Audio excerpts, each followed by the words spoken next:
Assalamu alaikum students. I hope you all are doing well.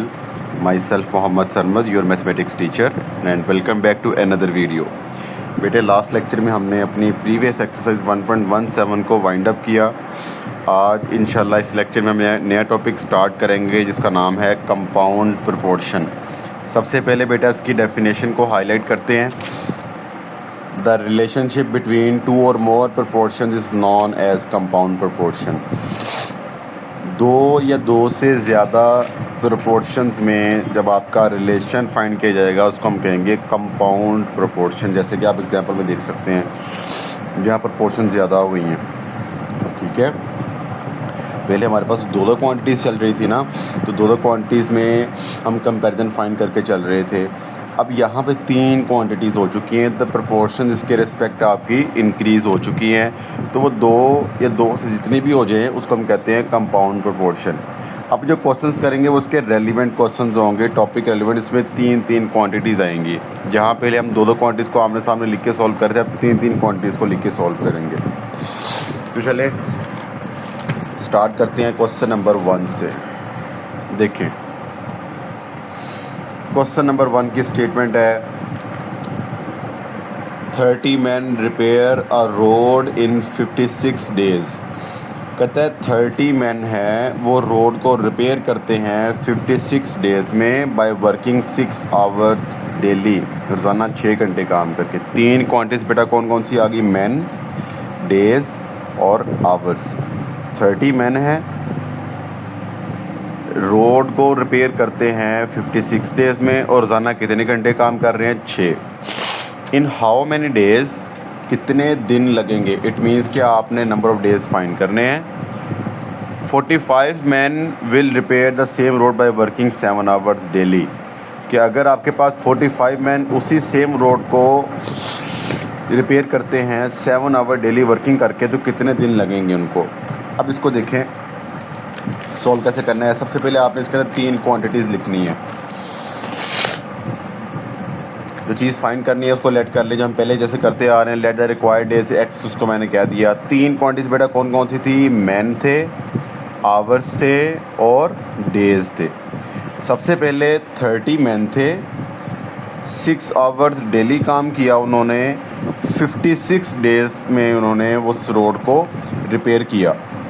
फिर कहता है man आपके पास 45 हो गए, आवर 7 डेली काम कर रहे हैं। अब डेज़ बताना है कितने लगेंगे। ये डेटा आप पहले से लिख चुके हैं। फ़र्क ये था वहाँ पे क्वांटिटीज़ 2 थी, अब 3 हो गई हैं। जो चीज़ फाइंड कर रहे हैं उसको आप एक साइड पे रखिएगा, सेंटर में ना लिखिएगा।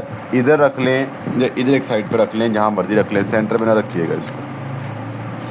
अच्छा आप देखें यहाँ पे आपने सारा डाटा लिख लिया। अब चेक ये करना है कि इसमें एरो कैसे लगाने हैं। एरो लगाना सबसे इम्पोर्टेंट पॉइंट है इसके अंदर, इसके बगैर क्वेश्चन आपका गलत हो सकता है। तो एरो को पहले समझना है आपने। यहाँ पे एरो लगाने की टेक्निक क्या है? जो चीज़ आपने फाइंड करनी, डेज़ फाइंड करने हैं, इसको आपने दोनों क्वांटिटीज़ से बारी बारी चेक करना है। पहले क्या कर रहे थे? दो क्वांटिटीज़ थे, दो क्वांटिटीज़ को चेक कर रहे थे। प्रीवियस एक्सरसाइज के अंदर एक अननोन थी, एक नोन थी, दोनों को आपस में चेक किया हमने। जब 3 हो गई हैं फिर कैसे करना है? जो अननाउन है इसको लेके दोनों के साथ बारी बारी चेक करना है। पहले इसको ले लें, मैन से चेक कर लें, इसको ले लें, आवर से चेक कर लें। तो देख लेते हैं। इसको आपने ना रियल लाइफ में लेके आ जाना है, वहाँ पे चेक करेंगे। देखें यहाँ बात हो रही है रिपेयरिंग की। अगर मेरे पास आदमी ज़्यादा हो जाते हैं काम करने वाले, तो क्या वो कम दिनों में काम कंप्लीट नहीं कर लेंगे? जैसे हमने एग्जांपल ली थी रूम कंस्ट्रक्शन की, कि अगर रूम कंस्ट्रक्शन करने वाले जो लेबरर्स हैं वो ज़्यादा हैं तो वो जल्दी काम ख़त्म कर लेंगे। अगर वो कम हो जाते हैं तो टाइम ज़्यादा लगाएंगे। फिर वो तो एक दूसरे के इन्वर्स चल रहा है। एक चीज़ को बढ़ाने दूसरी चीज़ कम हो रही है। एक चीज़ मेंस की क्वांटिटी मैंने इंक्रीज़ की, डेज़ कम हो गए, टाइम कम लगेगा मुझे। लेकिन जैसे मैं मेंस की क्वांटिटी कम करूँगा मुझे टाइम ज़्यादा लगेगा फिर कम रिपेयर करने में। ऑब्वियसली कॉन्सेप्ट है ये एक। ठीक है कि आपने जब आदमी ज़्यादा कर दिए काम करने वाले तो वो काम जल्दी ख़त्म कर लेंगे। फिर तो एक एरो ऊपर एक एरो नीचे। तो मैंने कहा था जो चीज़ फाइंड करें उसके एरो हमेशा ऊपर रख लें, इसके एरो नीचे लगा लें। जिस तरह आपने इन दोनों को चेक किया, अब आपने इन दोनों को चेक करना है। अब देखें डेज़ में और आवर्स में। बेटा अगर वो पहले काम कर रहे थे 6 आवर्स डेली, अगर वो रोज़ाना का अपना काम बढ़ा दें, टाइम ज़्यादा कर लें, रोज़ाना का टाइम अपना ज़्यादा कर लें, तो क्या वो काम कम दिनों में ख़त्म नहीं हो जाएगा? लेट्स सपोज एग्जांपल लेते हैं कि हम अपना मैथ का सिलेबस वाइंड अप कर रहे हैं। हमारा टारगेट, हमने चैप्टर 1 को 1 वीक के अंदर वाइंड अप करना है और रोज़ाना हमारे 2 लेक्चर मैथ के होते हैं, तो हमें 1 वीक लग रहा है। अगर हमारे लेक्चर रोज़ाना 3 होने शुरू हो जाएँ, 4 होने शुरू हो जाएँ, तो क्या हमारा सिलेबस 1 हफ़्ते से पहले ख़त्म नहीं हो जाएगा?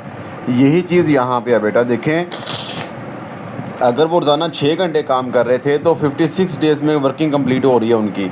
लेकिन अगर वो रोज़ाना ज़्यादा काम करना शुरू कर दें, टाइम ज़्यादा कर लें रोज़ाना, पहले रोज़ाना 6 घंटे काम करते हैं, अब अगर 7 घंटे कर लेते हैं, ज़्यादा कर लेते हैं, तो डेज़ कम हो जाएंगे, फिर वो काम जल्दी ख़त्म हो जाएगा, मज़ीद जल्दी ख़त्म हो जाएगा। तो इस यहाँ भी इन्वर्स है, एक चीज़ को बढ़ाया, दूसरी चीज़ कम हो गई है।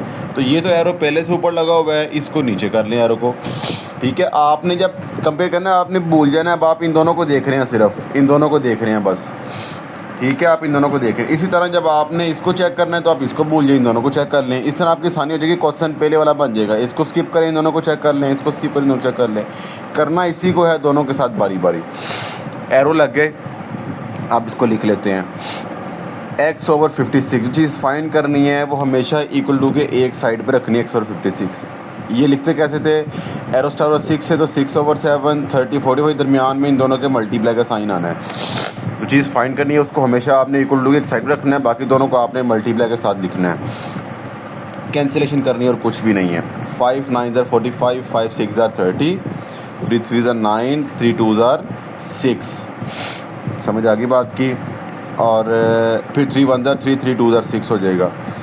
और यहाँ क्या बच गया? 2 2 ज़ार 4, नीचे 7, ये वैसे ही आ गया। 56 यहाँ पे डिवाइड हो रहा है, इसको इधर ला के मल्टीप्लाई कर दें। 7 8 ज़ार 56, 4 8 ज़ार 32 डेज आंसर आ गया। तो लास्ट में लिखेंगे hence 45 man will repair the same road in 32 days जो रिक्वायर्ड था बाय वर्किंग 7 आवर डेली।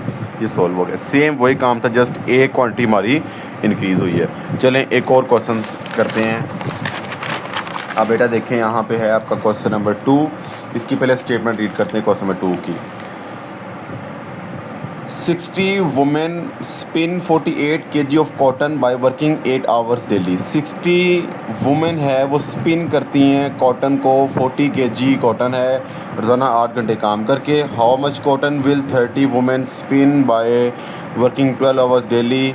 और हाउ मच कॉटन फाइंड करनी है बेटा। दोबारा से 3 क्वांटिटीज़ हैं। सबसे पहले हम लेट कर लेते हैं, जो हमने फाइंड करना है। Let the required quantity of cotton x आ गया। 3 क्वांटिटीज़ कौन कौन सी हैं? वुमेन थी, आवर्स थे और कॉटन थी। मैंने सारा डाटा लिख लिया। 60 वुमेन थी, 8 आवर्स में 48 kg कॉटन स्पिन कर रही थी। फिर वुमेन 30 होगी, आवर्स 12 हो गए, और कॉटन कितनी बनेगी वो फाइंड करना है हमने, कितनी स्पिन होगी।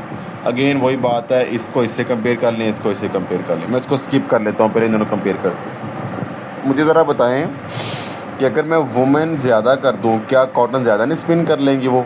जितने लोग ज़्यादा होंगे उतने काम ज़्यादा होगा, जितने लोग कम होंगे उतने काम कम हो जाएगा। ऐसे ही है ना। इस तरह से ये भी ऊपर चले गया, ये भी ऊपर चले। क्यों? डायरेक्ट प्रोपोर्शन है। वुमेन ज़्यादा हुई तो काम भी ज़्यादा हो जाएगा, कॉटन ज़्यादा स्पिन करेंगी, तो दोनों डायरेक्ट ही हो गए। अब इसको छोड़ दें, सिर्फ आ जाए।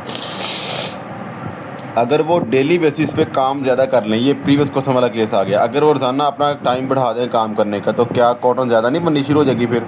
अगर वो रोज़ाना कॉटन बना रही थी, 8 दिन के अंदर बना रही थी 48 kg, अगर वो रोज़ाना काम ज़्यादा करनी शुरू कर लें तो वो 48 से ज़्यादा कॉटन बननी शुरू हो जाएगी। तो ये भी डायरेक्ट का हो गया, तीनों एरो ऊपर चले गए। अब लिख लेते हैं इक्वल टू, एक साइड पे इस चीज़ को लिखेंगे x/48। इसके बाद यहाँ से 12/48 मल्टीप्लाई 30/60। इसको पहले सॉल्व कर लें। 12 1 ज़ार 12, 12 5 ज़ार 60, 5 1 ज़ार 5, 5 6 ज़ार 30, 2 4 ज़ार 8, 2 3 ज़ार 6, तो इधर बच गया 3/4, इधर बच गया x/48। ये डिवाइड हो रहा है, इसको इधर आके मल्टीप्लाई कर दें। 4 1 ज़ार 4, 4 12 ज़ार 48, 12 मल्टीप्लाई 3 36 kg कॉटन बनेगी। ये सारी सिंप्लीफिकेशन है। अब क्या लिखेंगे लास्ट में? एंडिंग लाइन बेटा इनके अंदर बहुत ज़रूरी है। Hence 30 women will spin 36 kg cotton by working 12 hours daily. तो 30 वुमेन जो है वो स्पिन करेंगे 36 kg कॉटन को बाय वर्किंग 12 आवर्स डेली। एक और क्वेश्चन करते हैं इसी में, फिर आपको कॉन्सेप्ट मज़ीद क्लियर हो जाएगा। क्वेश्चन नंबर 5, 3 4 आपने होमवर्क में करना है, सेम ऐसे ही है।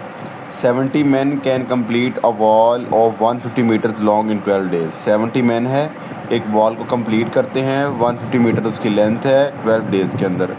How many man will complete the wall of length 600 metre in 30 days. अब बताना है मैन कितने हैं।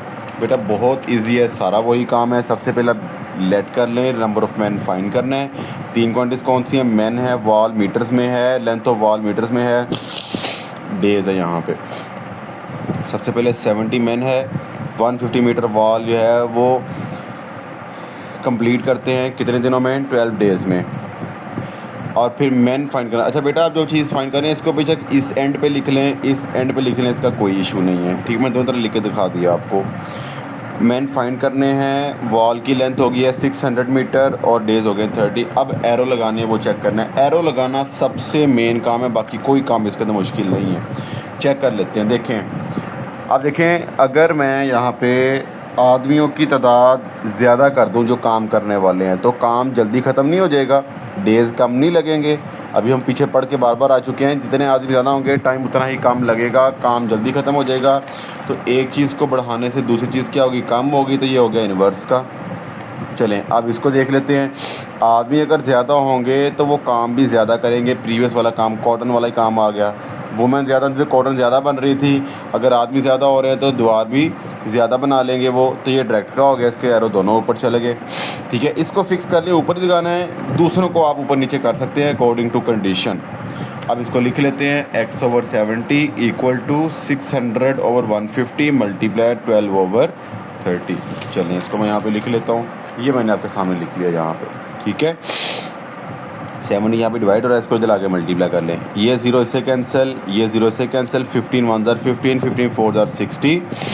इसके बाद 3 1 ज़र 3, 3 4 ज़र 12, 4 4 7, तीनों का मल्टीप्लाई किया 112 आ गया। तो आंसर आ गया 112 man will complete the wall of length 600 metre in 30 days. तो ये बेटा हमारे पास आंसर आ गया। बहुत ईजी क्वेश्चन है, सेम कैटेगरी के हैं।